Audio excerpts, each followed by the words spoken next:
ये बिंदास काव्या कैसे हुआ? बिंदास नाम कहाँ से आया? कौन है प्रवेश मिश्रा की गर्लफ्रेंड? और गर्लफ्रेंड्स तो बहुत यही कि हेट वीडियोस बन रहे हैं, स्कूल पे अफेक्ट हो रहा है। ऐसे चलता रहा। मेरे मम्मी पापा रात रात भर रोते थे, मुझे बहुत बुरा लगता था। काव्या, एक पॉइंट पे आप इंडिया के नंबर 1 फीमेल गेमर थे और उसके बाद भी टॉप पे रहने के बाद आपने गेमिंग क्यों क्विट कर? टीवी इंडस्ट्री में नेपोटिज्म एग्जिस्ट करता है। What is the dark side of the TV industry and the YouTube industry? एक टीवी एक्टर और एक यूट्यूबर कितना कमा लेते हैं मंथली? तो अब मैं कुछ चीजें पूछूंगा। काव्या आपके लिए प्रविष्ट आंसर करेगा एंड प्रविष्ट आपके लिए काव्या आंसर करेगी। ऐसा हो जाए कि पीपल कैन कॉल मी मजेदार मिश्रा और फिर ये बना बिंदास काव्या।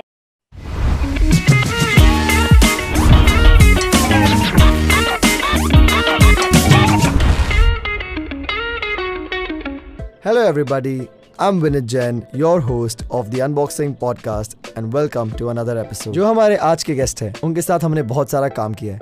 एक है Kavya Yadav, also known as बिंदास काव्या। जितनी लोगों की मंथली सैलरी नहीं होती, उससे ज्यादा इनके दिन के सब्सक्राइबर्स बढ़ जाते हैं। अभी कितने हैं? 12 मिलियन? हाँ, 12 मिलियन। 12 मिलियन सब्सक्राइबर्स हो गए। बहुत ही हार्ड वर्किंग लड़की है ये। एवरी 2 डेज इनका एक व्लॉग आ जाता है, प्लस शॉर्ट्स डाल देती है, प्लस रील्स डाल देती है, प्लस BTS भी डाल देती है, प्लस म्यूजिक वीडियो कर लेती है, तो बहुत कुछ कर लेती है। Thank you so much. और हमारे जो सेकंड गेस्ट है वो एक बहुत ही रिनाउंड टीवी एक्टर प्रवेश मिश्रा। मैं बहुत कुछ नहीं कर लेता जितना काव्या सोशल मीडिया पे नहीं, ये भी बहुत कुछ कर जब लेता है। इंटरेक्शन में मैंने सिंह ना ये कर लेती यार मेरे इसमें क्या प्रवेश मिश्रा टीवी एक्टिंग कर लेते हैं, जो बहुत ही डिफिकल्ट जॉब है। एवरीडे शूट करना सुबह से रात तक। वो हमारे म्यूजिक वीडियोस कर लेते हैं और कभी कभी 300-400 सालों में एक आध बार व्लॉग आ जाता है। हाँ, उसको हम अभी कुछ करके 150-100 साल में एक कर देंगे। और क्या हालचाल है आप लोगों के आज? मैं एकदम बढ़िया हूँ, आप कैसे हो? एकदम बढ़िया, बस अपने एपिसोड के लिए एक्साइटेड। आप कैसे हो प्रविष्ट? अमेजिंग भाई। मैं पहले तो मैं यहाँ आने नहीं वाला था। ऐसा था कि थोड़ा सा डाइसी हो गया था, पहुँच पाऊंगा या नहीं पहुँच पाऊंगा बिकॉज ऑफ द ट्रैफिक। हमारा सेट नायगांव में था तो बट इवेंचुअली मैं टाइम पे पहुंच गया। वैसे काव्या ने जब भाई व्हेन यू आस्क्ड हर कि कैसे हो तो शी सेड बढ़िया। ये बढ़िया क्या होता है? तुम्हारा स्टाइल है हाँ। मजामा वाला। हाँ। तो भाई फिर से पूछो, अब काव्या फिर से बताइए। सही बात है। केम छो काव्या? एकदम मजामा जो केम मैं भी मजामा बोलो भाई। मजामा नहीं, बाकी पूरा सेंटेंस नहीं आता ना। मजामा, बस इतना ही बोलना। मजामा बोल दो। तो काव्या, एक बहुत ही बर्निंग क्वेश्चन है, सिर्फ मेरे माइंड में नहीं, आई एम श्योर बहुत लोगों के माइंड में। ये काव्या तो ठीक है, ये बिंदास काव्या कैसे हुआ? बिंदास नाम कहाँ से आया? अच्छा, बिंदास तो इसकी बचपन से स्टोरी है। मतलब है ना, मैं छोटी थी तब मुझे बोलना नहीं आता था ठीक से। मैं अटक के बात करती थी, या फिर मैं ना ऐसे हकलाती थी बात करते करते, या फिर मेरी सांस फूल जाती थी, जो अभी भी फूलती है। लेकिन मुझे है ना ऐसे पापा बोलते थे कि तू बहुत बिंदास है, अच्छे से बात कर, एकदम बिंदास तरीके से अपनी लाइफ जीना है, बिंदास रहना है, ऐसे सब बोलते थे। बिंदास। मेरी मम्मी ने भी बहुत बार बोला है कि कोई बात नहीं, किसी से डरना नहीं, तू बहुत बिंदास है। और मैं एक ऐसी लड़की थी जो है ना बहुत डरती थी। मतलब सबसे, अगर सामने बहुत सारे लोग आ जाए ना, ऐसे सब भीड़ में चली जाओ ना, तो मैं बहुत डर जाती थी और ऐसे हकला के बात करती थी। तो सब बोलते थे कि तू बहुत बिंदास है। तो ऐसे आया बिंदास और फिर ये बना बिंदास काव्या। वाह। तो प्रविष्ट, अगर आपके नाम के आगे कोई एडजेक्टिव लगाना होता तो आप क्या होते? जैसे बिंदास काव्या, वैसे व्हाट प्रविष्ट? हाँ, बताओ अब। भाई मोर देन प्रविष्ट, मतलब आई फील ऐसा हो जाए कि पीपल कैन कॉल मी मजेदार मिश्रा। मजेदार मिश्रा, क्या बात है। एलिट्रेशन भी आ गया यहाँ पे थोड़ा सा एम का। तो एलिट्रेशंस मतलब मजेदार लगते भी हैं। तो इसी बात पे प्रविष्ट, आपके दिल में कोई लड़की बसती है? भाई मेरे सामने बैठी बहुत बड़ी हस्ती है, पहले ये जवाब देंगे उसके बाद मैं बताऊंगा। नहीं, मेरे दिल में दूर दूर तक कोई नहीं बसती। बट डू यू नो कि कितनों के दिल में तुम बसते हो? नहीं, ऐसा कुछ नहीं, आप बोल रहे हो। ये तो लोग कमेंट करके बता देंगे ना कि किस के दिल में विनीत भाई बसते हैं। भाई ने बोला था कि मैं इंटरव्यू में बाद में आगे जाके कहीं पूछूंगा ये सवाल। इन्होंने स्टार्टिंग में एक क्वेश्चन दाग दिया। कौन है प्रवेश मिश्रा की गर्लफ्रेंड? भाई फिलहाल कोई नहीं है। अच्छा, गर्लफ्रेंड या गर्लफ्रेंड्स? ना फ्रेंड है ना गर्ल है। फ्रेंड है, गर्लफ्रेंड नहीं है। और गर्लफ्रेंड्स तो बहुत है, बहुत दूर की बात है भाई, वो हो ही नहीं पाएगा। तो काव्या, आपकी YouTube की जर्नी कैसे स्टार्ट हुई? थोड़ा सा हमें ब्रीफ में मत बताओ, लंबे आंसर में बताओ। ओके, बताती हूँ, बहुत लंबा हो जाएगा। तो मेरी YouTube की जर्नी स्टार्ट हुई आज से 7 साल पहले। मतलब मुझे बचपन से ही बहुत शौक है, ऐसे टीवी के सामने अगर कोई डायलॉग बोल रहा है या कुछ चल रहा है तो मैं उसको रिपीट करती थी, वैसे ही एक्टिंग करती थी। और फिर मम्मी का मोबाइल रहता था तो उसमें कैमरा ऑन करके दिन भर इधर उधर घूमना, बात करना उसमें। हाँ, बात करना आता नहीं था, अटक अटक के बात करती थी, लेकिन करती थी। तो फिर जैसे जैसे बड़ी हुई मुझे ऐसे लगा कि यार मुझे भी टीवी सीरियल में जाना है, मुझे भी जाना है वहाँ पे, टीवी में सब लोग मुझे देखेंगे। मेरा यही ड्रीम है बचपन से, अभी भी मेरा यही ड्रीम है कि मुझे एक बार एटलीस्ट टीवी सीरियल में जाना है। तो फिर ऐसे ही हम लोग यूट्यूब देख रहे थे तो मुझे ऐसे लगा, मम्मी को ऐसे लगा कि हमें भी ऐसे यूट्यूब पे वीडियोस बनानी चाहिए, व्लॉग्स बनानी चाहिए। तो ऐसे सोचा नहीं था कि हाँ हम बनाएंगे, लेकिन फिर मम्मी ने बोला कि ठीक है। मैंने भी बहुत इंटरेस्ट दिखाया कि मम्मी चलो हम चैनल बनाते हैं, चैनल बनाते हैं। तो फिर मम्मी ने और मैंने, हम दोनों ने मिलके चैनल बनाया। तो ऐसे नाम ऐसे मुझे चाहिए था कि जो बहुत फेमस हो। मैंने सोचा नहीं था इतना फेमस होगा, थैंक यू सो मच।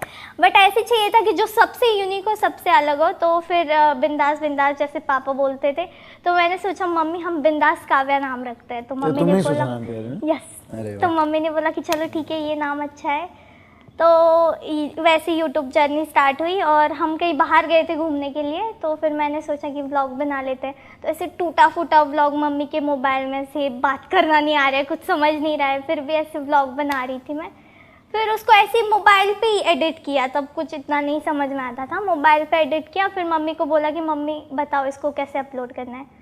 तो मम्मी ने बताया कि इसको ऐसे ऐसे अपलोड करना है, करो। फिर उसके बाद में हमने ना वो सारे रिलेटिव्स में शेयर कर दिया वीडियो कि प्लीज़ आप देखो और लाइक करो। मैंने ये तक बोला था कि प्लीज़ देखो, लाइक करो, और मेरे जितने भी फ्रेंड्स थे उनको भी बोला। तो रिलेटिव्स का ठीक है, उस पे 1K व्यूज़ आ गए। मैं बहुत खुश हो गई कि अरे 1K व्यूज़ आ गए। कितने व्यूज़ आए स्टार्टिंग में? 1K लोगों को याद था कि भाई उसमें 16 व्यूज़ आए थे, जिसमें 12 तो मेरे घर वालों के थे और 4 पता नहीं कहाँ। तो बहुत सारे घर वालों के व्यूज़ थे। तो तभी मतलब जो फ्रेंड्स होते हैं वो मेरा मजाक उड़ाने लगे कि ये क्या बात कर रही है, तेरे को बात करना नहीं आ रहा है, कहाँ हीरोइन बनने चल रही है तू, ये कैसे बोल रही है। वो मतलब मेरी एक्टिंग करके दिखाते थे मेरे को कि देख तो ऐसे बात करती है, देख तो मेरे को वो चीज़ बहुत हर्ट होती थी कि यार ऐसे थोड़ी ना होते हैं फ्रेंड्स ऐसे चाहिए जो सपोर्ट करे। तो मम्मी ने बोला कि ठीक है कोई बात नहीं। और फिर उसमें मेरा धीरे धीरे स्टार्ट हो गया। फिर मुझे ऐसे चाहिए था जैसे चल रहा है मेरा यूट्यूब चैनल, 50K हो गए थे मेरे सब्सक्राइबर बहुत मेहनत कर करके। तो फिर मैंने मम्मी को बोला 1 साल में। हाँ 1 साल में। तो फिर मैंने मम्मी को बोला कि मम्मी अभी मोबाइल से तो व्लॉग नहीं चलेगा, एक कैमरा लेना पड़ेगा। तो पापा को तब इतना इंटरेस्ट नहीं था यूट्यूब वगैरह में। तो पापा बोल रहे कि कर रहे हो तो करो, ठीक है टाइम पास के लिए कर रहे हो, अच्छा है, पढ़ाई पे भी फोकस करो। तो पढ़ाई पे फोकस था। तो मैंने मम्मी को बोला कि मुझे कैमरा भी चाहिए, कैमरा दिला दो कुछ भी करके। तो मम्मी ने और मैंने बहुत ज़िद करके पापा से कैमरा मांगा कि पापा कैमरा चाहिए यूट्यूब के लिए। तो पापा तो पहले बहुत ना बोल रहे थे, लेकिन इतना हम ज़िद कर रहे थे तो हाँ बोल दिया पापा ने। पापा ने कैमरा ला के दे दिया। फिर उसके बाद में चल रहा था मेरा यूट्यूब जर्नी, स्मूथली चल रहा था। फिर जैसे जैसे मैं थोड़ा ग्रो करती गई तो फिर हेट वीडियोस बनना स्टार्ट हो गए। तो इतने भयानक हेट वीडियो, मतलब बहुत हेट देखा है हमने, हमारी पूरी फैमिली ने बहुत हेट झेला है। मैं छोटी थी, मतलब इतना नहीं समझ था, मैं बात करती थी, व्लॉग्स बनाती थी, डालती थी, लेकिन जो होते हैं वो हेट वीडियोस में बात करने वाले अभी मैं बता नहीं सकती। मेरे मम्मी पापा रात रात भर रोते थे जब हेट वीडियोस बनते थे, लेकिन फिर भी उन्होंने मुझे कभी सपोर्ट करना नहीं छोड़ा। वो ऐसे ही मुझे सपोर्ट करते रहे। मेरे पापा बोले कि दुनिया लगी पड़ी है आपके बच्चों को पीछे खींचने के लिए, आप अपने बच्चों का हाथ कस के पकड़े रहो। जितने भी पेरेंट्स देख रहे हैं, अगर आप अपने बच्चों का हाथ पकड़े रहोगे तो दुनिया की कोई ताकत उनको नहीं रोक सकती आगे जाने के लिए। तो ऐसे चलता रहा। मेरे मम्मी पापा रात रात भर रोते थे, मुझे बहुत बुरा लगता था। और ऊपर से रिलेटिव्स ने फ़ोन कर करके वो बताते ही थे कि देखो आपके बेटी के बारे में ये बोल रहे, देखो आपकी बेटी के लिए ये बोल रहे, तो बंद कराओ उसका चैनल, ये सब क्या चल रहा है, अच्छा लग रहा है क्या। भाई आज जहाँ पे पहुँचे अब तो सारे रिलेटिव्स का मुंह बंद हो गया। सही बात है। अब तो वही मेरे को लगता है वही बोलते होंगे, अरे बिंदास काव्या ये तो मेरी भतीजी है, तुमको पता है। तो वो बोलते हैं काफी एक फोटो एक वीडियो भेज दे तू, बर्थडे है बिटिया का बर्थडे, ये सब होता ही होगा हम श्योर। नहीं ये होता ही है। अब हम बात नहीं करते उनसे। तो फिर पापा ने बहुत झगड़ा किया कि ठीक है नहीं ना, मेरे बेटी के बारे में आप कुछ मत बोलो, आप हमसे नाता तोड़ लो। पापा ने सबसे रिलेटिव्स से फ़ोन पे झगड़ा किया कि तुम अभी कभी इधर फ़ोन मत करना, ना हमारे घर पे आना। तो वो बात मुझे पापा की बहुत अच्छी लगी कि सब लोग इतना बोल रहे थे उनको कि आप अपनी बेटी को रोको, ये सब क्या चल रहा है यूट्यूब पे, अच्छा लग रहा है क्या आपको। तो पापा मेरे पीछे स्ट्रांगली खड़े थे कि नहीं, मेरी बेटी जो भी कर रही है वो अच्छा कर रही है, मैं उसके पीछे स्ट्रांगली खड़ा हूँ। अगर आज मेरे मम्मी पापा खड़े नहीं रहते उस दिन मेरे पीछे, तो शायद मैं आज यहाँ पे नहीं होती। So thank you so much mummy papa, thank you thank you. मतलब अभी आप लोगों को पॉडकास्ट में दिख नहीं रहा होगा, बट आंटी यहीं पे बैठी, अंकल भी यहीं पास में, मतलब बहुत बहुत बड़ी बात है आई फील। मतलब और पेरेंट्स का सपोर्ट सबसे इम्पोर्टेंट सपोर्ट होता है, स्पेशली भाई उस टाइम पे व्हेन मतलब आपका जैसे शी साइड की अब हेट वीडियोस बन रहे हैं और फैमिली भी सपोर्ट नहीं कर रहे, रिलेटिव्स बाकी की सपोर्ट नहीं कर रहे। और प्लस बहुत आपने मुश्किल हो गया। एक दो बार बोला जब मैं छोटी थी, आप बहुत ही छोटे थे उस टाइम पे, बहुत। मतलब अभी भी आई थिंक आप काफ़ी यंग हो।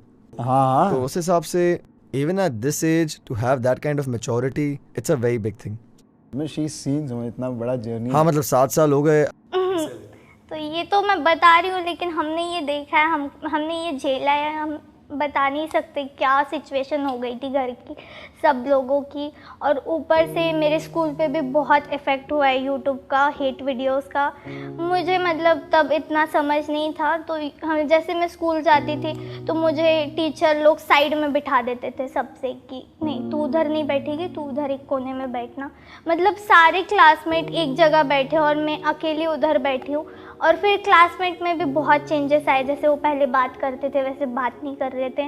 वो मुझे ही तंग करने लग गए कि ये क्या चल रहा है यूट्यूब पे, ये चल रहा है वो चल रहा है, से ताने मारते थे, मुझे साइड कर देते थे सबसे, कोई बात नहीं करता था। और ऊपर से एक मुझे चाहिए था कि यार टीचर तो सपोर्ट करे, टीचर ने भी बिल्कुल सपोर्ट नहीं किया मुझे इस चीज़ में। टीचर ने फिर एक दिन ऐसा आया कि टीचर ने मम्मी पापा को बुलाया स्कूल में और सीधा बोल दिया कि आप कहीं और स्कूल में शिफ्ट हो जाओ, कहीं और स्कूल में चले जाओ, यहाँ पे तो नहीं पढ़ा सकते। क्यों, मतलब क्या रीज़न क्या दिया इसका? यही कि हेट वीडियोस बन रहे हैं, स्कूल पे अफेक्ट हो रहा है। टीचर्स भी बायस थी। उन्होंने मेरे को बहुत बहुत तंग किया, मैं बता नहीं सकती। कि वो बोल रहे थे कि आप साइड में बैठो, इनको साइड में बैठा देना, ये यहाँ पे नहीं बैठेगी सब लोगों के बीच में। जैसे सब बैठ रहे थे तो मुझे बहुत ऐसे फील होता था कि यार मैं अकेली, मैंने ऐसा क्या किया, मेरी क्या गलती है इसमें जब हेट वीडियोस बन रहे तो मैं क्या कर सकती हूँ। तो बहुत ज़्यादा झेला है, टीचर्स ने बिल्कुल सपोर्ट नहीं किया मुझे। और फिर दूसरे स्कूल में जाने के बाद जहाँ पे सिर्फ गर्ल्स थी, गर्ल्स का तो बाप रे बता नहीं सकती, वो भी बहुत ज़्यादा ऐसे ये करते थे मेरे को कि स्कूल चेंज किया था फिर उसके बाद? चेंज कर दिया था स्कूल, मतलब हाई स्कूल था, इंग्लिश स्कूल था। इंग्लिश स्कूल से फिर मैं गवर्नमेंट स्कूल में गई, वहाँ पे सिर्फ गर्ल्स थी, तो वहाँ पे भी मुझे ठीक से नहीं रहने दिया। वहाँ पे भी बहुत मतलब बहुत टीचर लोगों ने भी कि यार ये तो ऐसी है, ये तो ऐसी है। अगर मैं यहाँ से जा रही हूँ तो अगर पीछे से इतने सारे आवाज़ आते थे मेरे को कि यार ये ऐसी है, ये ऐसी, ऐसे कान फूसी में बात करना, फिर मेरे बारे में ऐसे बात करना, तो मेरे को इस चीज़ का बहुत बुरा लगता है। अभी भी जब मैं दूसरों को देखती हूँ कि यार इनकी स्कूल लाइफ कितनी अच्छी थी, मेरे पास वैसे कोई मेमोरीज़ नहीं है कि मेरे स्कूल में ऐसे हुआ था, मेरे टीचर्स ने इतना सपोर्ट किया था, तो मैं क्या मेमोरी लेके चलूँ। ये मेमोरी है मेरे पास कि मेरे टीचर ने मुझे सपोर्ट नहीं किया, मुझे साइड में बिठा के रखा, सबसे अलग कर दिया। तो ये थी मेरी यूट्यूब जर्नी। यूट्यूब से तो बहुत सारे लोग जुड़ गए, मुझे बहुत सारा प्यार मिला, लेकिन जो मेरी स्कूल लाइफ थी वो पूरी ख़राब हो गई। मतलब मैं बता नहीं सकती कि कैसे कैसे हुआ मेरे स्कूल में, लेकिन ठीक है, जो लोग सपोर्ट करते मुझे, थैंक यू सो मच, आपने मुझे यहाँ तक पहुँचाया। तो ये थी मेरी यूट्यूब चैनल। बिल्कुल, मतलब हर फैंस, काव्या के सारे फैंस, काव्या की फैमिली, मतलब मॉम डैड इतना स्ट्रांगली हैं साथ में। And then I am sure मतलब काव्या का खुद हार्ड वर्किंग नेचर है, मतलब हाँ यार, मतलब यू डिजर्व अ सैल्यूट। जो चीज़ें उसके बाद गेन किए वो उससे बहुत बड़ी है, so you should always be happy about that. बहुत भाई इतना गेन किया है, मतलब आज मेरे इंस्टाग्राम के एक पोस्ट पे कमेंट आ गया मुझको, मतलब मैं स्वाइप अप किया तो दिख गया, तो किसी ने मुझको भेजा था कि अरे काव्या ना मुंबई आ गई है, उसको मिलना ज़रूर। आपने बताया नहीं कि मेरे गाने के लिए आई है? हाँ, तो अभी कुछ बताया नहीं इसलिए, मतलब क्योंकि कमेंट था वो, तो इसी किसी ने कमेंट की काव्या मुंबई, मतलब काव्या ने स्टोरी कहीं डाली थी कि मैं मुंबई जा रही हूँ या ऐसे क्वेश्चन वाला, नहीं कहाँ जा रही है, तो लोगों ने देखा मुंबई, तो मुझको कमेंट आ गया काव्या मुंबई आ रही है, मिलना ज़रूर। काव्या, ये तो हो गया आपका पास्ट जो बीत चुका है। अब आप एक पोजीशन पे हो जो बहुत लोग होना चाहते हैं पर हो नहीं पाते, तो अब इसके आगे आपका ड्रीम क्या है? मतलब बिंदास काव्या का लाइफ लॉन्ग जो एक गोल होता है कि ये मुझे करना है, वो क्या है? मेरा गोल ये है कि मैं सिर्फ यूट्यूब पे नहीं रहना चाहती, मुझे यूट्यूब से भी बढ़कर और बड़ा कुछ करना है। मुझे है ना सिर्फ एक ही ड्रीम है, मैं हमेशा बोलती हूँ, अपने हर वीडियो में बोलती हूँ कि मुझे सिर्फ एक बार टीवी में जाना है। अरे हम श्योर बहुत जल्द हो जाएगा। मतलब हमने काव्या के साथ अभी कितने 3 गाने शूट कर लिए हैं, चौथे का शूट होना है कल। बाय द टाइम ये पॉडकास्ट आएगा 4 गाने रिलीज हो चुके होंगे। ओके। सो मैंने काव्या की एक्टिंग देखी है, she is a brilliant actress, thank बहुत ही नेचुरल एक्सप्रेशंस। एंड कंसिडरिंग आपने कभी प्रोफेशनल एक्टिंग नहीं की, मतलब टीवी पे या फिल्म्स या वेब सीरीज, उसके बाद भी आपकी एक्टिंग बहुत अच्छी है, ये बहुत ही एक कमेंडेबल चीज़ है। सो आई एम प्रीटी श्योर ये भी चीज़ डाउन द लाइन आपके साथ होगी बहुत जल्दी, and all our best wishes to you for that. Of course you so much. And more than, मतलब आई फील, मतलब एक्टिंग तो is a skill which is learned and can be learned, and वो मतलब हमेशा एक acting journey learning की जो process है। बाकी being confident in front of the camera is also in it self a very difficult thing, and that she is already, मतलब वो कैमरा कॉन्शियसनेस या वो फेयर नहीं है, तो एक काफ़ी जर्नी तो पहुंची। हाँ, बस मतलब एक right place at the right time होना है, एंड देन हाँ। तो ये तो हो गई काव्या की कहानी। अब आता है हमारे बैरिस्टर बाबू प्रवेश मिश्रा की कहानी पे, जो आज से हमारे लिए मज़ेदार मिश्रा है। अरे ठीक है, तो मिस्टर मज़ेदार मिश्रा, आपकी ये जो टीवी की प्यारी सी कहानी है वो कैसे स्टार्ट हुई? मैं स्कूल में एक्टिंग करता ही था। स्कूल में हमारे इंटर स्कूल कॉम्पिटिशन्स बहुत सारे होते रहते थे, इंटर हाउस कॉम्पिटिशन्स होते हैं वहाँ पे, एक्टिंग, ड्रामा, फिर स्ट्रीट प्ले स्कूल में होते थे, वो सारे कर रहा था। फिर यहीं मुंबई में हम लोग जहाँ शूट कर रहे हैं उसके बस आगे ही इन्फिनिटी मॉल है, तो मॉल्स में जनरली ग्राउंड फ्लोर पे कुछ ना कुछ वो होता है ना, एक्टिविटीज़ होती रहती हैं, कोई एडवर्टिजमेंट या कुछ ऐसे, तो एक एक्टिविटी चल रही थी वहाँ पे, वो लोग ऑडिशंस ले रहे थे, ऐसे रैंडम ऑडिशन बच्चों के। तब मैं शायद 6th स्टैंडर्ड में रहा रहूँगा, तो वही ऑडिशन चल रहा था, वहाँ पे मैंने ऑडिशन दिया, वहाँ से शॉर्टलिस्ट हुआ, और फिर वहाँ से शॉर्टलिस्ट होके फिर कई सारे ऑडिशंस हुए धीरे धीरे, फिर इवेंचुअली कोई एक आई लैंडेड अ रोल, फिर वहाँ से धीरे धीरे से journey. Which was the first show? The first one was in Mahabharat, Star Plus में महाभारत आया था, हाँ, जिसमें शहीर शेख भाई was playing Arjun and Saurabh Raj Jain was playing Krishna, और बहुत सारे मतलब सारे पांडव थे, रोहित भारद्वाज वाज प्लेइंग युधिष्ठिर, सबके नाम क्या बताऊँ, बट वहाँ से मतलब that was the first thing. नहीं, सॉरी, ये तो गलत हो गया। पहला तो बुद्धा था, तो जी टीवी पे एक शो आया था बुद्धा, जिसमें I was playing the main villain. आप विलन थे? हाँ, मतलब वो पहला वो ये था। कहाँ से विलन लगते ही है? हाँ, मतलब इसलिए मैं मतलब वो जर्नी वैसे नहीं, बट उसमें तो पहला वाला विलन था, उसके बाद फिर सारे जनरली पॉजिटिव वाले रहे थे, बट पहला विलन था उसमें। जी टीवी में बुद्धा एक शो था, गौतम बुद्ध। मतलब एज अ चाइल्ड एक्टर या एज एन एडल्ट? नहीं, चाइल्ड एक्टर। सो गौतम बुद्ध की लाइफ में एक हम लोगों ने स्कूल में स्टोरी सुनी होगी, जहाँ पे गौतम बुद्ध के भाई ने हंस को मार दिया था, and then he had remove the arrow, तीर उन्होंने निकाल के, सब। तो जिस भाई ने एरो मारा था वो मैं प्ले कर रहा था, देवदत्त। अच्छा, तो बचपन से वो ही was trying to kill Gautam Buddha और ये सब, तो पूरी कहानी वैसी थी। तो that was the first thing. मैं गलत हो गया। हाँ, second was Mahabharat. And your first lead role was? First lead role मतलब major lead role was barrister Babu, but उसके पहले एक शो आया था सब टीवी पे विच वाज कॉल्ड यारो का टशन। ओके। तो यारो एक रोबोट था, ऐसा कुछ तो कहानी थी, बट उसमें भी शुरुआती दौर में ही था, मतलब then the show took a leap, फिर वो कैरेक्टर बड़ा हो गया। मेजर तो बट प्रविष्ट, आपने भी बहुत सारे एक्सपीरियंस्ड एक्टर्स एंड एक्ट्रेसेस के साथ काम किया है, अरे भाई, so how difficult was it for you to break out between these actors and actresses? Because of course अगर कोई और लीड है, how difficult is it for somebody who's not the first lead, maybe a second lead or a third lead initially in his career, to stand out between such established artists? मतलब जिसमें sound very प्रीची, ऐसा मतलब बहुत idealistic sound करने की चाहत नहीं है, बट फिर भी कहानी में लीड तो सबसे पहला लीड तो स्टोरी होती है। Of course.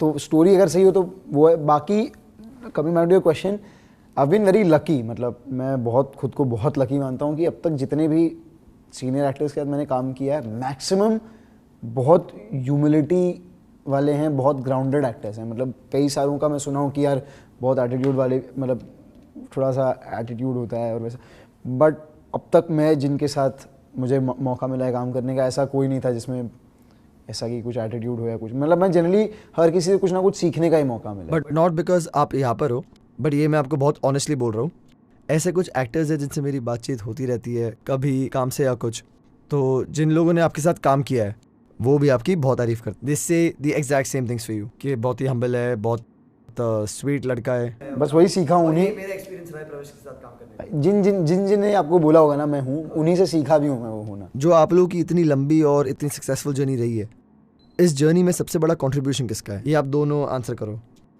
भाई काव्या का आंसर मैं दे सकता हूँ। मतलब अच्छा। जितना मैं पहले से जानता हूँ काव्या को और अब जितना मैंने सुना, बहुत क्लियरली काव्या की जर्नी के पीछे उसके mom dad and her hard work, ये मेरे को दो मेजर प्लेयर दिखते हैं कि काव्या की पेरेंट्स, मॉम डैड, और ऑफ कोर्स ये खुद नहीं बोलेगी इसका हार्ड वर्क, बट मैं इसके लिए वो आंसर देता हूँ, इसका हार्ड वर्क भी बहुत ज़रूरी है। यस, मुझे भी लगता है सही है। Thank you so much.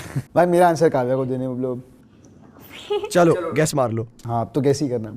देखो पेरेंट्स तो होंगे, हाँ ऑफ कोर्स, वो तो हाँ पेरेंट्स तो है, और ये भी बहुत हार्ड वर्किंग है, बहुत हार्ड वर्क करते हैं, सो ऑफ कोर्स इनका हार्ड वर्क है। इनके अलावा और कोई है? भाई बहुत लकीली, मतलब ये एक डिफरेंस जो मेरे और काव्या की जर्नी में है कि मुझको मेरे स्कूल टीचर्स का भी बहुत सपोर्ट, विच इज़ मतलब आई अंडरस्टैंड वो ना मिलना कितना मतलब दुखदाई हो सकता है। मतलब I genuinely I can understand कि कितना वो जर्नी पेनफुल रहेगी जब स्कूल टीचर्स का सपोर्ट नहीं मिलता। Because through out my life मुझे भी यही लगता है कि मेरे जो टीचर्स रहे, right from school to junior college to engineering to MBA, मेरे टीचर्स बहुत ज़्यादा हेल्पफुल रहे, टू द पॉइंट कि उन्हें उतना होने की ज़रूरत भी नहीं थी। Over and above their best potential they've help me, जहाँ पे भी कर सकते थे, और अगर वो नहीं होते तो मैं यहाँ नहीं होता। तो ये सोच के वो सपोर्ट के बिना भी काव्या ने अगर ये सब अचीव किया है तो इट्स बिल्कुल बिल्कुल भाई बिल्कुल। मतलब मैं बता रहा हूँ, मुझे इतना सपोर्ट मिला तब जाके ये हो पाया।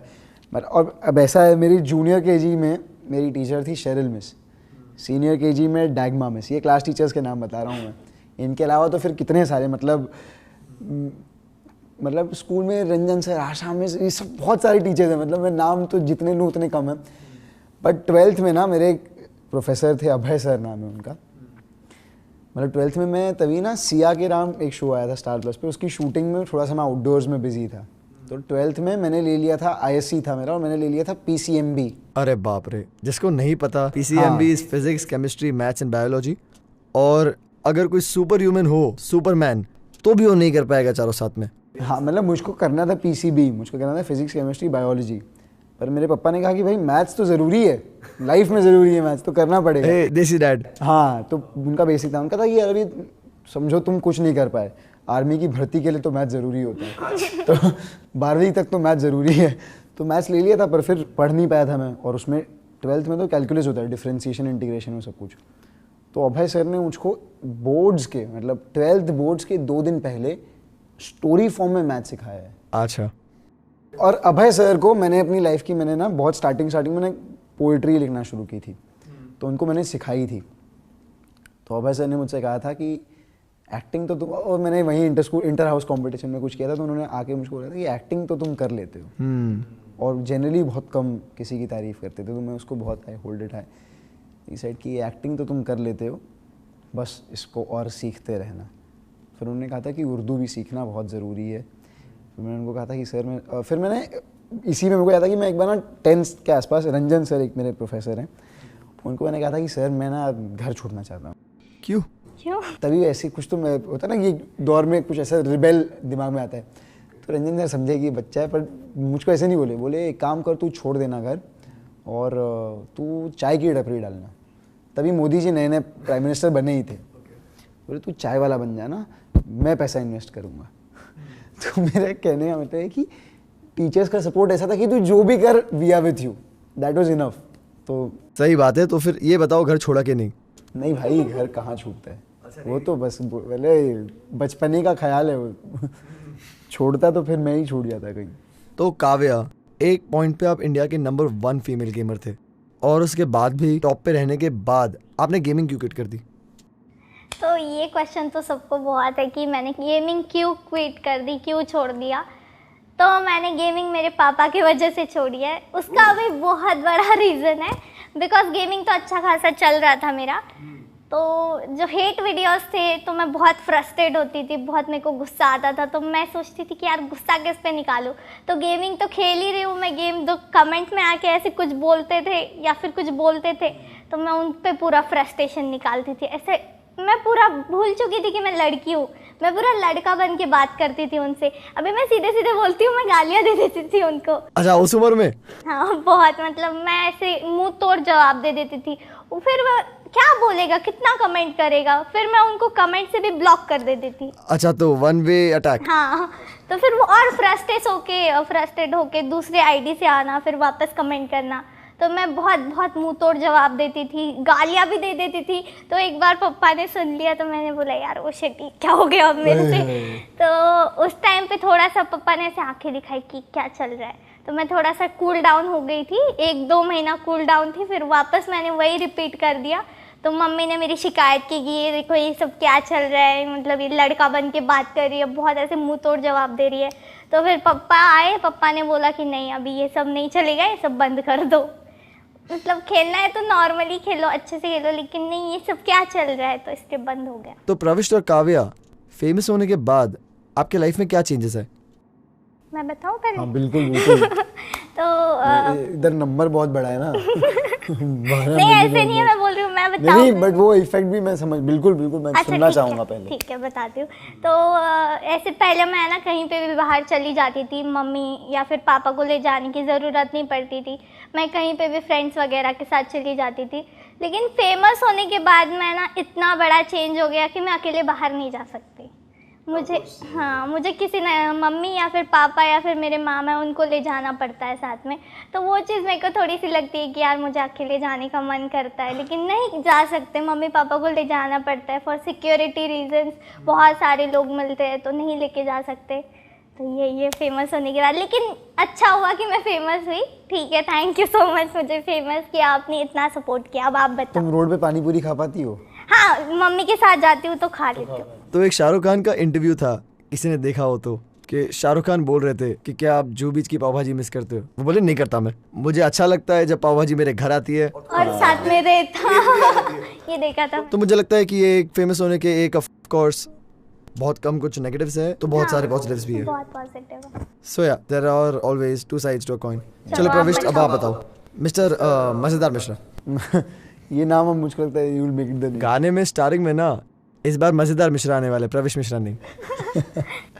नहीं भाई, प्रविष्ट मिश्रा ही ठीक है उसमें। तो टू आंसर क्वेश्चन, वैसे for me a lot hasn't changed, क्योंकि अब यही बात होगी कि जो जैसे काव्या का जो fan following it's huge and it's मतलब लॉयल फ़ैन फॉलोइंग है। व्हेयरएज फॉर मी वो उस कैरेक्टर के लिए ज़्यादा प्यार है। मतलब अगर किसी ने बैरिस्टर बाबू देखा तो वो अनिरुद्ध रॉय चौधरी मेरा शो में नाम था, तो उस कैरेक्टर को वो प्यार मिला। तो मतलब वो प्यार इवेंचुअली मुझी को मिल रहा है, but it's for the character. उसके बाद फिर मैं अगर बननी चाहूँ होम डिलीवरी किया, वहाँ पे युवान को था तो युवान के कैरेक्टर को, सो वो इंडिविजुअल से पहले उस किरदार को प्यार मिलना होता है, और फिर समय के साथ किरदार बदल भी जाता है, किरदार का लुक बदल जाता है। So and also in Mumbai I feel Mumbai में थोड़ी सी कहानी अलग है। यहाँ पे ना बहुत सारे एक्टर्स हैं। हाँ, तो इतना जो मतलब एक सेलिब्रिटी का हाइप होता है, हाँ वो आई थिंक जितने सिटीज मैंने विजिट किए मुंबई में सबसे कम होता है। Exactly for us film industry यही है, टीवी हाँ, इंडस्ट्री यही है, हम रेगुलर इंटरवल्स पे देखते हैं। एग्जैक्टली मतलब हम लोग जहाँ भी शूट कर जिम में आ रहे हैं, मतलब जहाँ हम शूट कर रहे हैं भी अंधेरी, हम मुंबई के अंधेरी एरिया में शूट कर रहे हैं, अंधेरी और वेस्ट में हम लोग। तो अंधेरी वेस्ट में तो ऐसे कहते हैं कि अगर हम ऐसे ऊपर बॉल फेंकें कहीं तो चांसेस है कि किसी एक्टर के सर पे लगेगा वो बॉल। तो सारे मतलब अंधेरी, जुहू, बैंड्रा, हाँ। Everything after Worli. अब देखो भाई स्टेज नियर जुहू, तो अब क्या आपको मैं बताता हूँ। अंधेरी से जैसे जैसे आप जुहू, बांद्रा, साउथ बॉम्बे की तरफ जाते जाएंगे तो वहाँ स्क्वायर फीट पर स्क्वायर फीट का रेट बढ़ता जाता है, तो वहाँ पे फिर वैसे ऐसे अलग अलग अलग अलग जो भी उसको हम डेफिनेशन दे दें या जो भी जिस तरीके से हम उसको तो धीरे धीरे बढ़ता जाता है ऐसे। तो आपको जुहू में अमिताभ बच्चन जी का बंगला मिलेगा, आपको बांद्रा में फिर सलमान खान की बिल्डिंग मिलेगी, फिर थोड़ा और आगे जाएंगे तो आपको मन्नत दिखेगा शाहरुख खान का, तो ऐसे ऐसे बढ़ता जाता है। अमिताभ सर के तो लेकिन जुहू में बंगलो नहीं, बंगले, हाँ, प्रतीक्षा जलसा, जनक प्रतीक्षा जलसा, क्या कुछ कब्जा वब्जा डालने का प्लान है क्या? इतना कैसे याद भाई है? मतलब अब मेरे स्कूल के रास्ते पे आता था। एक ये बहुत ही इम्पोर्टेंट सवाल है, आप लोग इतने फेमस हुए, इतना कुछ अचीव किया, तो जब स्टार्ट किया था कभी लाइफ में सोचा था एक दिन ये मौका मिलेगा मेरे पॉडकास्ट में आने का? जिस दिन मैंने इन्फिनिटी मॉल में जो मेरा पहला ऑडिशन दिया था, मैंने सोचा था कि ये ऑडिशन देख के विनीत मुझे बुला ले। नहीं, लेकिन बहुत अच्छा लग रहा है। जोक है, हाँ, आप लोग अरे। आए, I am very thankful because आप लोग हमारे one of the most early guests हो, और मतलब आप लोगों के साथ ना कभी ऐसा लगता ही नहीं कि प्रोफेशनल्स के साथ काम कर रहा हूँ। You guys are like family and thank you so much for being here, really. Thank you. Thank you. तो आप लोगों की फर्स्ट अर्निंग कितनी थी एंड वो अर्निंग आप लोगों ने स्पेंड कैसे की? सो मेरी फर्स्ट अर्निंग थी यूट्यूब की 26,000 और उसको स्पेंड करने की ज़रूरत ही नहीं पड़ी, अभी भी है मेरे पास। अच्छा, अभी भी है? मतलब वो फर्स्ट थी इसलिए स्पेंड नहीं की, या फिर हमारी जो फैमिली है वो पहले से ही बहुत धन संपन्न है, तो ऐसे मैंने ना यूट्यूब ऐसे पैसों के लिए स्टार्ट बिल्कुल नहीं किया है। मैंने बस एक ही एम है मेरा कि मुझे एक बार टीवी सीरियल में जाना है और मैं अपनी यूट्यूब पे अपनी एक्टिंग स्किल्स दिखाती हूँ। सो फर्स्ट अर्निंग 26,000 और उसको स्पेंड ही नहीं किया है मेरे पास अभी भी। एंड प्रविष्ट, व्हाट अबाउट यू? भाई मेरा फर्स्ट अर्निंग मतलब फ्रॉम एक्टिंग अमाउंट तो मुझको याद नहीं, कुछ ऐसी 5-7 हज़ार टाइप का कुछ रहा होगा। स्पेंड कैसे हुआ ये मैं नहीं जानता। मेरी मम्मी पापा, वो मेरी मॉम, तभी तो मेरा वो भी पैन कार्ड नहीं था मेरा, तो वो मॉम के बैंक अकाउंट में ट्रांसफ़र होता है। आई थिंक 7,000 ऐसा कुछ तो था, 5,000। तो काव्य और प्रविष्ट, अब दुकान तो अच्छी चल रही है, ये तो हमें पता है, ठीक है, पर कितनी अच्छी चल रही है? अप्रोक्सीमेटली एक टीवी एक्टर और एक यूट्यूबर कितना कमा लेते हैं मंथली? बोल दो, ठीक है। कोई इनकम टैक्स वाला नहीं देख रहा। हाँ नहीं, मुझे भी जानना है ये तो। तो इतना कमा लेते हैं कि एक फॉर्च्यूनर ले सकते हैं हर मंथ। हर मंथ? यार ऐसी बातें बोली नहीं जाती वरना नजर लग जाती है। भाई देखो, टीवी एक्टर अगर कमा के बचा पाए, है ना, अगर बचा पाए तो खरीदने को तो शायद ऑल्टो भी ना खरीद पाए, और अगर जो ढंग के कमा रहे हैं, मतलब जिनसे मैंने सीखी एक्टिंग, वो तो फिर BMW मर्सिडीज भी खरीद। चलो, तो बहुत ही कैलकुलस और इंटीग्रेशन वाला आंसर था ये, किसी को नहीं समझा, जो कि प्रविष्ट का पॉइंट था। So well done on that. हाँ, ये अब एक सेकंड काव्या, ये जरा सवाल, मतलब माना कि ये टॉक शो है विनीत भाई का, मतलब माना कि विनीत भाई होस्ट हैं, पर अगर सवाल ऐसे आया तो सवाल कभी ऐसे भी तो जा ही सकता है ना। हाँ, ऑफ कोर्स। विनीत भाई, जो द मर्सिडीज यू ड्राइव, वो आप कितने दिनों में ले पाते हैं? Yes, या बताओ। हफ्तों में? कितना, 1-1.5 हफ्ता? अब काम गुजारा हो जाता है बस। नहीं, ठीक से बताओ, हमको जानना है। काम गुजारा हो जाता है बस। मतलब ठीक है, चल रही है लाइफ, सबकी चल रही है, हमारी भी चल रही हमसे डायरेक्ट पूछ रहे हो और आप डायरेक्ट नहीं बता रहे हो, बताओ जल्दी। 2-4 हफ्ते। 2-4 नहीं, 2-3 दिन। है। ये मैं कुछ नहीं बोल रहा हूँ, ऐसी बातें नहीं बोली जाती जैसे काव्या प्रवेश ने बोला था, नजर लग जाती है। तो काव्या, आपके बेस्ट फ्रेंड्स कौन है? सो मेरे 2 ही बेस्ट फ्रेंड है, मतलब जो है ना बहुत बहुत अच्छे बेस्ट फ्रेंड है मेरे, जो बिना मतलब के मेरे साथ है। जैसे होता है ना दोस्तों का कि हाँ ऐसे ऐसे, ऐसे नहीं है मेरे बेस्ट फ्रेंड। मेरे बेस्ट फ्रेंड हमेशा मेरे साथ है और आगे भी मेरे साथ रहेंगे, जो कि है मेरे मम्मी पापा। अरे वाह। तो आप लोगों ने जो वॉलट जी का सॉन्ग किया है, तेरे दिल तक आना है, उसका एक्सपीरियंस कैसा था? पहले आप बताओ। और अगर ऐसा बोला कि अच्छा नहीं था तो ये क्वेश्चन एडिट हो जाएगा, तो आपको पता है क्या आंसर करना है, गो फॉर इट। अरे नहीं, सच्चा ही आंसर है, इट वाज अमेजिंग। मतलब हम लोगों ने जो वो गाना किया था वो टेहरी डैम पे किया था, तो वहाँ उसके पास किया था। फिर वो जो एंड में जो ब्रिज पे किया था, वो लोकेशन इतनी अमेजिंग थी, मतलब एंड द एंटायर टीम, मतलब इस टीम का I work before also, so it was amazing working the team. मतलब विनीत भाई, नितेश भाई, सक्षम भाई, the entire team. And then फिर उसी, that was the first time I met Kavya and uncle aunty को मिला, तो बहुत बहुत ही अमेजिंग था। एंड मतलब ऐसा आई फाउंड पीपल कि यार हैं ये लंबे। And we genuinely vibe very well. मतलब प्रविष्ट और मेरा ये हम ऐसे कभी मिलते नहीं है। इनफैक्ट हम सिर्फ शूट्स के टाइम मिलते हैं या शूट्स प्लान करने के टाइम मिलते हैं। हाँ। पर फिर भी जब भी मिलते हैं ना, द वाइब इज लाइक, ऐसा लगता है कि हम बहुत मिले हैं। अभी we keep meeting, we just good friends ऐसा। अब वो मिलते नहीं से ज्यादा मिल पाते नहीं है। हाँ, प्रविष्ट का भी शेड्यूल बहुत ज्यादा बिजी होता है, थोड़ा सा। Like all TV actors of course. और काव्या, अब आप बोलो। मुझे भी बहुत अच्छा लगा। मेरा फर्स्ट म्यूज़िक वीडियो था, तो सबके साथ एक्सपीरियंस बहुत अच्छा था। हमारे डायरेक्टर जी भी बहुत सपोर्टिव थे, ये सर भी बहुत सपोर्टिव थे, मिस्टर विनीत जैन, उन्होंने भी बहुत सपोर्ट किया। Thank you so much. और मुझे लेने के लिए इतना अच्छा मौका मिला मुझे। Thank you so much. Thank you so much. पर अब प्लीज मुझे सर मत बोलो, ये मैं काव्या को ना कम से कम 157 टाइम्स बोल चुका हूँ। तो आप लोग सीनियर्स हो ना, हाँ, आपको सर ही बोलेंगे ना। लेकिन इतने सीनियर थोड़ी है हम, 40 साल के थोड़ी है हम। I am just 21। ओह, मैं भाई के 2 महीने बाद पैदा हुआ था। नहीं, आई थिंक प्रविष्ट आप भी कितने, 25 नहीं 26। 25। सो आई एम 26। मैं कुछ महीनों बाद पैदा हुआ हूँ, वो मैं सच्ची बोल रहा हूँ। तो अब आते हैं इस टॉपिक पे कि आप एक दूसरे को कितना अच्छे से जानते हो। तो अब मैं कुछ चीज़ें पूछूंगा, काव्या आपके लिए प्रविष्ट आंसर करेगा एंड प्रविष्ट आपके लिए काव्या आंसर करेगी। तो काव्या का फेवरेट फूड।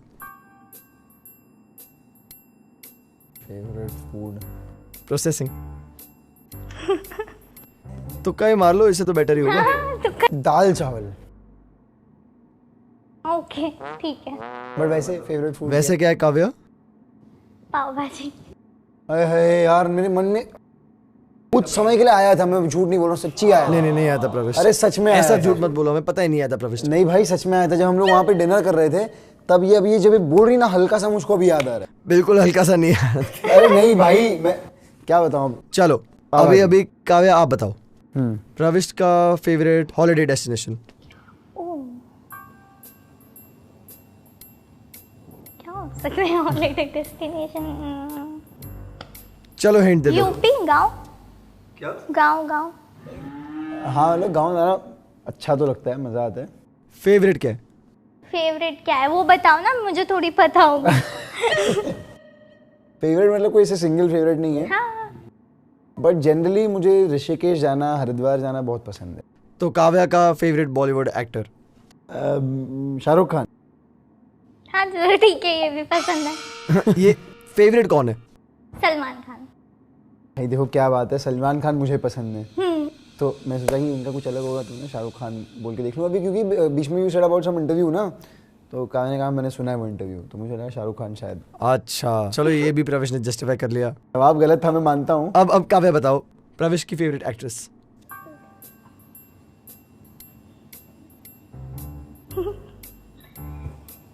अब क्या बताऊँ मैं?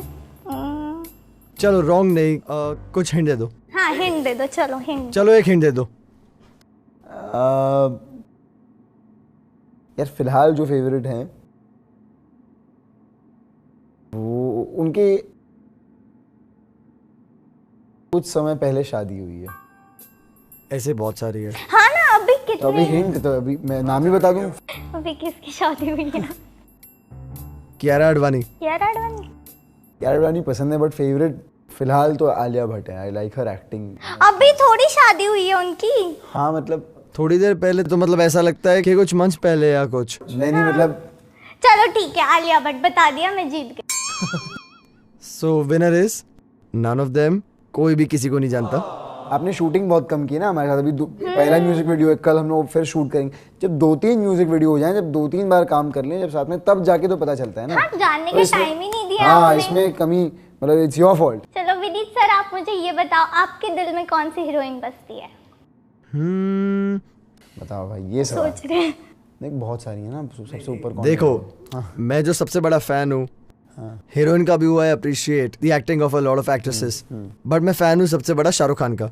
बिल्कुल भाई, बिल्कुल। तो हीरोइन नहीं, ऑफ कोर्स एक्टर है, बट मेरे लिए सबसे बड़े हीरो है। नहीं, वो तो हीरो तो मतलब शाहरुख खान खैर है ही, पर सवाल तो काव्या का था हीरोइन। एक्ट्रेस मुझे भी आलिया भट्ट, उनकी एक्टिंग मुझे बहुत अच्छी लगती है, वेरी नेचुरल। और उनने जो राजी जैसी कुछ मूवीज बनाई, डियर जिंदगी। राजी हाईवे में मुझको बहुत मज़ेदार लगा था। आप लोग इंटरव्यू में ये रखिएगा, ये इंटरव्यू नहीं, पॉडकास्ट के वीडियो में ये होना ज़रूरी है। तो विनीत भाई ने बहुत समझदारी से और बहुत सूझबूझ से क्वेश्चन को किस तरह डॉज किया और कहा कि हीरोइन नहीं, हीरो है, शाहरुख खान का मैं फ़ैन हूँ। अरे माना कि आप फ़ैन हो, हीरोइन का तो फिर प्रवेश ने फिर से वही क्वेश्चन ऐसे घुमा के वापस मेरे पास ही ले आया, तो मैं डॉज कर नहीं पाया। फिर ये तो हो गए थोड़े मस्ती वाले क्वेश्चंस। अब आते हैं कुछ सीरियस क्वेश्चंस पे। भाई पिछला सीरियस क्वेश्चन आपका ये था कि हमको ये सब करने के बाद आपके शो में आके कैसा लगता है। हाँ, तो ये सीरियस क्वेश्चन क्या है मैं जानना जल्दी चाहूंगा। बताओ। ये जेन्युइनली सीरियस क्वेश्चन है। So what is the dark side of the TV industry and the YouTube industry? तो मुझे ऐसे लगता है यूट्यूब कम्युनिटी की डार्क साइड ये है कि हाँ, यूट्यूबर्स है ना टीवी में बहुत मुश्किल से जा पाते हैं, बहुत टाइम लगता है उनको, या फिर बॉलीवुड में एंटर करने के लिए बहुत टाइम लगता है। लेकिन वैसे ही अगर टीवी से कोई यूट्यूब पे आ रहा है या फिर बॉलीवुड से कोई यूट्यूब पे आ रहा है तो हमारी यूट्यूब कम्युनिटी उसको एक्सेप्ट कर लेती है, वार्म वेलकम करती है उनका। लेकिन यूट्यूब से टीवी पे जाना बहुत डिफ़िकल्ट होता है, बहुत स्ट्रगल करना पड़ता है। मैंने ऐसे ज़्यादा यूट्यूबर्स को टीवी में या फिर बॉलीवुड में जाते हुए नहीं देखा। ओके, ओवर टू यू प्रविष्ट, आपको क्या लगता है टीवी इंडस्ट्री के डार्क साइड्स? भाई डार्क साइड एज सच मुझे लगता है कि there are only better sides. मतलब आप देख लो टेलीविज़न में, मतलब जो लोग ज़ीरो से स्टार्ट कर रहे हैं उनको आज अपॉर्चुनिटी मिली है। मतलब if I consider myself also, मैं not that I had any background या कोई ऐसा था, तो करते करते ही मौका मिला है। तो ऐसी कोई डार्क साइड नहीं, आई फील जहाँ अंधेरा है वहाँ उल्टा उजाला कर देती है टीवी। मतलब टीवी वहाँ तक पहुँच पा रही है, वहाँ तक लोग टीवी देखते हैं जहाँ तक जनरली शायद और कोई, मतलब हर छोटे शहर में आज भी थिएटर नहीं है इंडिया के, बट टीवी तो फिर भी लोग देख ही रहे हैं। तो I feel more than the dark side it's spreading light. तो टीवी इंडस्ट्री में नेपोटिज्म एग्जिस्ट करता है? नहीं, मतलब नॉट रियली। मतलब उसका रीज़न देखो, टीवी का बहुत it's a which is a good thing. Television में मल्टी लेवल चेक्स हैं आपके प्रोडक्ट। पहले तो कास्टिंग चेक है, फिर आपके क्रिएटिव्स लेवल पे चेक है, फिर आपके प्रोड्यूसर लेवल पे चेक है, फिर आपके चैनल लेवल पे चेक है। तो देयर आर मेनी चेक्स जिसमें आपको एक्चुअली बहुत सारी चीज़ों पे खरा उतरना पड़ता है। Only then you can get the opportunity. तो फिर उसमें नेपोटिज्म का so it's not like a 1% decision? Not a 1% decision. मतलब बहुत सारे लोग जब इन्वॉल्व होते हैं तो एक इंसान किसी को फेवर नहीं कर पाता। राइट, मतलब वही तो, मतलब कि कोई एक कॉन्स्टिट्यूएंसी का इंसान नहीं डिसाइड कर रहा है कि प्राइम मिनिस्टर कौन है। पूरा इंडिया मिल के डिसाइड कर रहा है कि उनके एरिया का मेंबर ऑफ पार्लियामेंट कौन है, फिर वो डिसाइड कर रहे हैं कि प्राइम मिनिस्टर कौन है। तो एक अच्छा खासा फिल्ट्रेशन प्रोसेस है। तो काव्य और प्रविष्ट, ऑफ कोर्स जब आप सक्सेसफुल होते हो और 100 लोग अच्छी चीज़ें बोलते हैं, तो ऐसे कुछ लोग ये भी होते हैं जो के बारे में बुरी चीज़ें बोलते हैं, जिन्हें हम ट्रोल्स बोलते हैं। तो आप दोनों अपने ट्रोल्स के साथ डील कैसे करते हो? सो मेरा तो एक ही फंडा, उनसे डील क्यों करना है, इतना टाइम क्यों देना है उनको डील करने के लिए? आपके पास और कोई काम नहीं है, आप अपना काम पे फोकस करो, काम पे ध्यान दो, उनको ट्रोल करने दो, वो तो वही करेंगे। कोई घर में बैठ के ट्रोल कर रहे हैं, वो क्या कर रहे हैं? आप आओ ना, स्क्रीन के सामने आओ, ऐसे एक लाइन बोल के दिखाओ, हाँ बात करके दिखाओ। कैमरा ऑन करने पे ऐसे थर थर कांपने लग जाते हैं लोग, लेकिन स्क्रीन के पीछे बोलना बहुत इजी लगता है लोगों को, बहुत इजी, ऐसे कुछ भी बोल देते हैं लोग। तो मैं बोलती हूँ कि यार छोड़ो इनको क्यों इतना ये देना है, भाव देना है, छोड़ दो उनको उनके इस पे। हम अपना काम पे फोकस करते हैं, वो देखते रह जाएंगे, हम चांद पे चले जाएंगे, वो वहीं पे बैठे रहेंगे। Fair enough. और प्रवेश, व्हाट अबाउट यू? सही भाई। तो मैं तो जनरली ट्रोल्स देखता ही नहीं हूँ ज़्यादातर। कुछ ट्रोल्स बड़े मज़ेदार होते हैं, कुछ फ़नी होते हैं, तो उसका लुत्फ़ उठा लिया जाता है। कभी मज़ा भी आता है ना? हाँ, कोई रैंडमली आपको इनबॉक्स में गाली देके जा रहा है, पता नहीं क्यों, कोई इंटेंशन नहीं, कुछ नहीं। मतलब कुछ लोग तो ऐसी वीडियो, कोई मेरा कहीं का कुछ वीडियो उठा के उस पर लिखते हैं, तू ऐसा कैसे बोल दिया। अरे आप मानोगे नहीं, मुझे एक बंदे ने मेरा ईमेल आईडी ढूंढ के मुझे मेल करके गाली भेजी थी। सिर्फ एक 1 वर्ड मेल था जो गाली थी, वो भी मेल से, ऐसा नहीं कि इंस्टाग्राम पे डीएम कर दिया। तो भाई अभी सोचो ना, मैं तो सोचता हूँ कि अगर कोई इंसान इतना एफर्ट्स ले रहा है ना तो अच्छा ही। मेरे को लगा यार कितना स्वीट है, थिंकिंग अबाउट मी। तो ठीक है ना, उतना ही वो काम कर रहे हैं ना। हाँ ना, एफर्ट्स है ना। वैसे तो वेल्ला बैठा है वो। तो अब हम ना एक छोटी सी गेम खेलते हैं जिसमें आप प्रविष्ट के बारे में 3 अच्छी चीजें बताओगे और प्रविष्ट आपके बारे में 3 अच्छी चीजें बताएंगे, और एक ट्विस्ट, दोनों सेम चीजें नहीं बोल सकते। Okay, let's go. पहले कौन बोल रहे हैं? अच्छा, मैं सेम बोल भी ना पाऊँ। ये काफी बड़ी समझदारी से। मुझे ऐसे लगता है कि ये बहुत बहुत केयरिंग नेचर है इनका, और ये बस इतना सोचते हैं कि इनकी वजह से है ना किसी और को कोई तकलीफ़ नहीं होनी चाहिए। और ये बहुत बहुत हार्ड वर्किंग है, मतलब इतना शूट करते, इतना मतलब हम सोच के भी ऐसे थक जाते कि यार ये कैसे कर लेते हैं इतना शूट, और नींद भी पूरी नहीं होती है। तो सच में ये बहुत हार्ड वर्किंग है, बहुत केयरिंग नेचर है इनका, और बहुत स्वीट है। Okay, caring, hard working, sweet. अब प्रविष्ट, अब आपको कुछ डिफिकल्ट ढूंढना पड़ेगा। देखो मैं सबसे पहले हार्ड वर्किंग तो बोल दूं, उसको काउंट मत करना 3 में, भले ही आप ना चाहो तो, बट ये मेंशन करना बहुत जरूरी है। हाँ, बट नहीं काउंट कर रहे। हाँ बिल्कुल मत करना, but she is a very hard working girl, तो इसको डोंट काउंट इट। बट ये पहली बात मुझे कहनी थी। अब पॉइंट वाइज अगर हम लोग, बिकॉज यू वांट 3 पॉइंट्स, तो सबसे पहला तो मेरे को जो बहुत पसंद है काव्या के बारे में, she is a very family oriented girl. मतलब होता ना, अपने मॉम डैड की रिस्पेक्ट करना, उनको वो प्यार देना, उनको सम्मान देना। एंड स्पेशली जब क्या होता है ना, जब आपको बहुत एक अर्ली एज में इतना ह्यूज अमाउंट ऑफ सक्सेस मिल जाता है, कई बार हमको लगता है कि हम ही यस, और ये बहुत सारे क्रिएटर्स के साथ होता है, जो एक हाँ। अर्ली एज में without the right kind of maturity जब Right. सक्सेस मिल जाती है, तो वो सक्सेस तो- थोड़ी सी सर पे चढ़ जाती है, थोड़ी सी, मेरे को लगा थोड़ी ज़्यादा ही चढ़ती बट है। फिर that's a bad thing in the long run. Exactly वो तो ना कि अपन भगवान है, वो वाला हो जाता है। तो वो मैं I have never seen it in Kavya, and that is again because कि मॉम डैड को जो रिस्पेक्ट देना और उनका भी जो सपोर्ट मिला है, तो वो एक बहुत ही अच्छी बात लगती है मुझको। एंड आई फील मतलब वो जितने लोग सीख पाएँ, समझ पाएँ, उसे अपनी ज़िंदगी में अपना पाएँ, वो प्लीज़ करें, because that's the mantra to success I feel. दो और है। तो सबसे पहले तो मैं यही कि फैमिली ओरिएंटेड है। दूसरा, ये क्रिएटिव बहुत है। मतलब काव्या के दिमाग में आइडियाज़ मुझको लगता है कि किस स्पीड से आते हैं। ये मैं अग्री करता हूँ। मतलब कभी कभी रील्स वील्स की आइडिया देती है, हाँ पता नहीं कहाँ से निकाल लेती है कि आप यहाँ से आओ, इधर से शॉट और डन। ये बात मैं अग्री करता, मतलब मैं दोनों करता हूँ, बट मतलब ये बात मैं ज्यादा करता हूँ। हाँ भाई, मतलब काव्या एक बार हमारे सेट पे आई थी, मेरे सेट पे आई थी, शूटिंग सेट पे, ये चाहते हैं कि तो वहाँ पे उतने ही समय में काव्या ने रील भी बना ली है, वीडियो भी बन गई और सब कुछ हो गया। मतलब मैं सोचता रह गया कि कैसे क्या होगा, और तब तक तो डन एंड डस्टेड। तो क्रिएटिव बहुत है। And the third thing is she is very humble. Again now this again comes to कि आप जब आपको एक अर्ली एज पे सक्सेस मिल जाती है, एंड मतलब आपको रिकग्निशन, अच्छा खासा रिकग्निशन है, एंड यू, सबसे बात तो ये होती है कि एक तो आपको रिकग्निशन मिल रहा है, आप बहुत अच्छा खासा नाम है आपका, दूसरी बात आप जानते हो कि आपका बड़ा अच्छा खासा नाम है, और आप हम्बल हो। आप हम्बल हो। ये बहुत मुश्किल है, and maintaining that I feel is मतलब commendable, and she needs, like she deserves an appreciation for that. तो काव्या और प्रविष्ट, आपके लाइफ के सबसे स्पेशल या मेमोरेबल मोमेंट्स क्या है?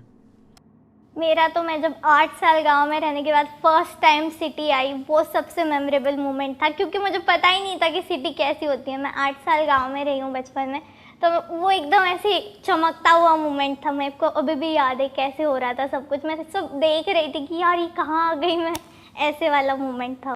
And Pravish for you?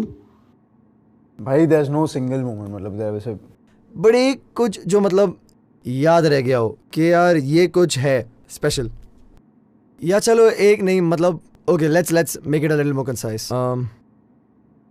After you started acting, that one moment, और मे बी द मोमेंट जब आपको लगा कि I have made it. After I started acting में वो फर्स्ट वाला, तो मतलब when you perform, I feel the biggest drawback as an performer is कि यू सीक रिकग्निशन। आप चाहते हो कि कोई आपके काम को या जो आपने किया है उसे तारीफ कर दे, या मतलब जितना भी कोई कह ले कि वो नहीं चाहता है, हर कोई मन में चाहता ही है। तो जब पहली बार मुझे मेरे डायरेक्टर सर ने कहा था कि अच्छा था, वो अच्छा था ही बहुत अच्छा लगा मुझको। मतलब ये होता है ओके कट, ओके नाइस, वो नाइस वाला नाइस नहीं होता था, वो एक उन्होंने आके बोला कि अरे अच्छा किया सीन। तो आई फेल्ट कि जस्ट फॉलोइंग अप इन दोनों क्वेश्चंस को, अभी तक वो मोमेंट आ गया है जब आपको लगता है कि आई हैव मेड इट, कि वो आना बाकी है या वो आके गुजर चुका है? मेरा मोमेंट तो आना बाकी है, अभी टाइम है, अभी बहुत मेहनत कर रही हूँ मैं उसके लिए। हाँ भाई, कहाँ आ चुका है, मतलब अभी तो मुझे लग रहा है आसपास भी नहीं है। बट एक सेंस ऑफ स्टेबिलिटी आ जाती है I believe after a point, जब आप कुछ साल काम कर लेते हो। इवन विद मी, अगर मैं आपको मेरे बिजनेस के बारे में बताऊँ, वॉलडिजी के बारे में, जो इनिशियल ईयर्स थे वो हमेशा स्ट्रगल वाले थे। पता नहीं कैसे करना है, कैसे क्या होगा, कौन से गाने हिट होंगे। आफ्टर सम पॉइंट एक आपकी स्टेबिलिटी आ जाती है कि आपको पता है कि हाँ आप टिकने वाले हो। फिर देखेंगे मतलब कहाँ पर कंपनी जाती है, इसके बाद यहाँ जाती है, वहाँ जाती है। उसके बाद अगर आपको एक नेक्स्ट पॉइंट ऑफ स्टेबिलिटी जाना है तो एक ग्रोथ आती है। हाँ, समझ रहा हूँ। विनीत भाई, चलो अब आप बताओ यार, लाइफ की सबसे मेमोरेबल मोमेंट। तो एक मोमेंट नहीं है, but it's a series of incidents जो मैं एक मोमेंट की तरह कैप्चर करता हूँ। तो बचपन से ही मैं एक फिल्म फैमिली में पैदा हुआ हूँ। फॉर्चुनेटली मेरे जो पापा और उनके भाइयों की कंपनी है Venus world wide entertainment. So right since when I was a kid लोग मुझे विनीत जैन फ्रॉम वीनस ही बोलते थे। फिर ये हुआ कि जब मैंने मेरा खुद का काम स्टार्ट कर दिया, फिर भी लोग मुझे विनीत जैन फ्रॉम वीनस ही बोलते थे, और मैं इससे बिल्कुल भी अशेम नहीं हूँ। In fact I am very proud of it. पर कहीं ना कहीं ये लगता है कि ये चीज़ मैंने नहीं की है। ये चीज़ मेरे पापा और उनके भाइयों की मेहनत का नतीजा है, और इसमें मेरा कोई कंट्रीब्यूशन नहीं है, तो मैं इसमें डिज़र्व नहीं करता। ऐसे बहुत ही ओवरवेलमिंग लगता है, बहुत खुशी होती है, बट ये चीज़ ऐसा नहीं लगता कि मैंने की हुई है। फिर मैंने खुद की कंपनी स्टार्ट की, और इवेंचुअली ओवर टाइम लोगों ने मुझे विनीत जैन फ्रॉम वीनस से विनीत जैन फ्रॉम वॉलडिजी बोलना शुरू किया। और जब अब लोग मुझे रेफ़र करते हैं तो सारे मुझे विनीत जैन फ्रॉम वॉलडिजी, सारे तो नहीं, उन्हें भी पता है वीनस है, और विनीत जैन फ्रॉम वीनस भी करता है आज भी, और मैं उससे भी बहुत प्राउड हूँ। बट एक ये लगता है खुद का एक ब्रांड एस्टैब्लिश करना किया है। और अब लोग विनीत जैन फ्रॉम वॉलडिजी जब बोलते हैं तो वो चीज़ एक बहुत सेटिस्फाइंग लगती है, बिकॉज मेरी खुद की एक बेबी है जो आज अब 6 साल प्लस हो गए। तो 6 साल की मेहनत कल्टिवेट होके जो आज एक कंपनी एस्टैब्लिश हुई है, तो वो चीज़ देख के मुझे बहुत प्राउड फील होता है। बिल्कुल बिल्कुल भाई। एंड अगेन मतलब इसमें मैं जैसे Kavya has made something so big at such a young age, I feel इतनी बड़ी company banana again at this young age is also very commendable. I think one thing which is common between all of us, और काव्या तो कुछ ज़्यादा ही, काव्या का कुछ ज़्यादा ही जल्दी हो गया, कि आई थिंक हमने काम सब ने थोड़ा सा जल्दी स्टार्ट कर दिया कंपैरेटिवली। और काव्या आई थिंक आपने तो कब 10 ईयर्स के एज में, 12 ईयर्स के एज में, और प्रवेश आपने भाई 12 साल में तो मैं साइकिल से गिर गया था, मेरे यहाँ पे फ्रैक्चर आया था। नहीं, काम कब चालू किया था आपने? अच्छा हाँ, मुझे लगा 12 पे मैं क्या कर रहा था। ओके, आपने काम कब चालू किया था? हाँ वही 14-15। किसी को नहीं पता आज तक, ये मैंने कोई पब्लिक फोरम पे नहीं बोला है, बट मैं मेरी फर्स्ट कंपनी 18 ईयर्स के एज पे चालू होने वाली थी। अच्छा। उसमें अभी मैं नाम नहीं लूँगा, बट जो इंडिया के करंट टॉप क्रिएटर्स है, जो मतलब बहुत बहुत ज़्यादा फेमस है, मैं उन्हें साथ में अंडर वन रूफ करके उनके साथ कंटेंट क्रिएशन चालू करने वाला था। बट कुछ लोग ऑन बोर्ड भी थे जो आज के टॉप क्रिएटर्स है, बट कुछ लोग नहीं भी थे। बिकॉज ऑफ सम सर्कमस्टेंसेस वो नहीं हो पाया, बट अगर आज वो हो जाता काम तो आई थिंक एक बहुत बढ़िया चीज़ हो जाती। बट कोई उस चीज़ का दुख नहीं है, क्योंकि वहाँ से मेरी दोस्ती इन क्रिएटर्स से हुई, एक नेटवर्क बन गया जो मुझे आज भी हेल्प करता है। और उसके बाद मैंने बहुत सारे उन क्रिएटर्स के साथ इस कंपनी में काम कर ही लिया, उनके गाने रिलीज कर लिए। वाह। सो ये भी एक चीज़ लगता है कि हाँ, जो चीज़ नहीं वर्कआउट होती, I think there is always something good which is coming up. Totally. तो इसी क्वेश्चन के साथ हमारा ये पॉडकास्ट का एपिसोड भी खत्म होता है। आई होप आप सबको बहुत अच्छा लगा होगा। थैंक यू सो मच प्रविष्ट, Kavya and everybody here in my team for coming here for the podcast and making it so special. आप लोगों के साथ मुझे हमेशा बहुत मज़ा आता है शूट करने में। आज हमने एक पॉडकास्ट भी शूट किया, इसमें भी बहुत ही ज़्यादा मज़ा आया, and I am sure audience को भी बहुत अच्छा लगेगा। एंड कल अभी हमारा गाना शूट करते हैं। बिल्कुल भाई, it's a pleasure to meet the entire team और सबके साथ फिर से बस काम करने का मौका मिला। बहुत अच्छा लग रहा है। आई होप आप सबको भी मज़ा आया, आप दोनों को मज़ा आया पॉडकास्ट में। बिल्कुल भाई, बहुत मज़ा आया। And just to let the viewers know, अभी रात के बज रहे हैं 1:20।